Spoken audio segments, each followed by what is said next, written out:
Pernah nggak sih ngerasa kayak tersesat di tengah semua pilihan dan tuntutan hidup sekarang?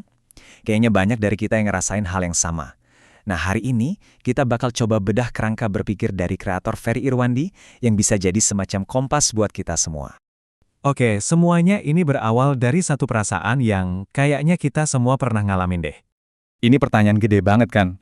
Apa sih yang sebenarnya mau kita kejar?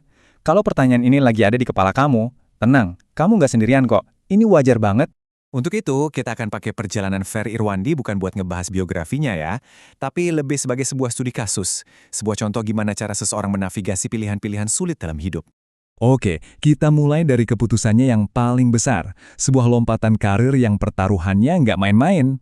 Bayangin deh, ninggalin kerjaan yang stabil sebagai PNS selama 10 tahun buat jadi kreator konten yang serba nggak pasti. Gila kan? Tapi ternyata ini bukan nekat loh. Ini adalah sebuah langkah yang udah diperhitungkan banget. Nah, ini yang menarik. Ini bukan cuma soal milih antara kerjaan PNS atau jadi kreator. Ini tuh benturan antara dua versi masa depan. Di satu sisi, ada stabilitas, keamanan, jalur yang udah jelas. Di sisi lain, ada kebebasan, kesempatan buat tumbuh, dan yang paling penting, bisa tetap pegang prinsip pribadi. Jadi gimana cara dia mutusinnya?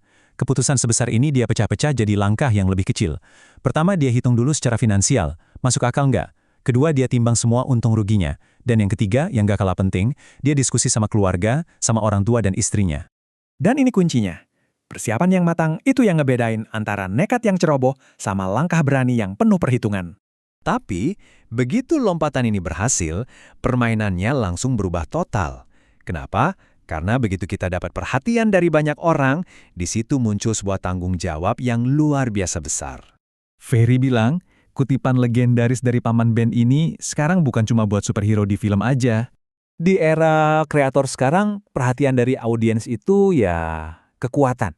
Dan kekuatan itu ada harganya, ada bebannya, karena setiap omongan, setiap konten itu bisa ngaruh ke hidup orang beneran. Dan di sini kita bisa lihat segede apa tanggung jawab itu. Udah bukan soal bikin konten aja, ini soal nasib ratusan karyawan, kepercayaan lebih dari 90.000 donatur, dan harapan ratusan ribu orang yang dapat bantuan. Ini beneran nyata bebannya. Terus gimana cara dia ngadepin semua tekanan dan kritik yang pasti datang? Nah, ini filosofinya. Intinya, jangan terlalu berharap sama orang lain. Fokus saja sama apa yang bisa kita kontrol, yaitu tindakan kita sendiri. Tapi di luar semua tanggung jawab ke publik itu, Ferry nunjukin ada satu jangkar lain yang jauh lebih personal dan mungkin jauh lebih kuat. Coba deh pikirin, kalau kesehatan diri sendiri aja kadang nggak cukup buat jadi motivasi kita berubah, terus apa dong yang bisa? Ferry punya cerita personal banget soal ini, tentang kebiasaan yang susah banget dihentikan buat dirinya sendiri.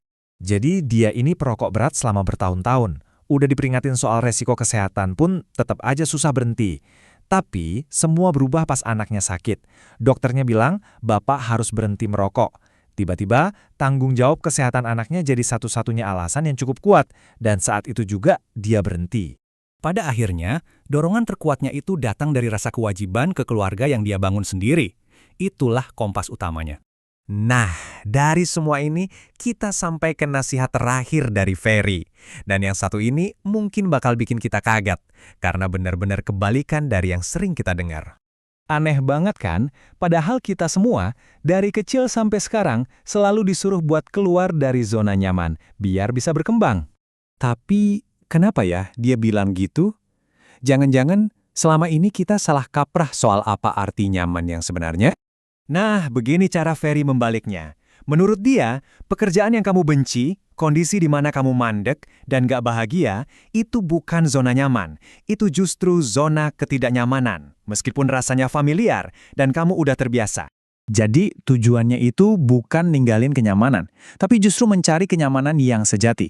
Dia resign dari PNS bukan karena terlalu nyaman, tapi justru karena potensi konflik kepentingan di masa depan itu bikin dia sangat tidak nyaman.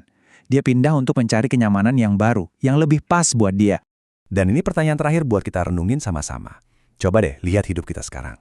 Ada nggak bagian yang selama ini kita sebut zona nyaman, padahal sebenarnya itu adalah zona ketidaknyamanan yang nahan kita buat maju?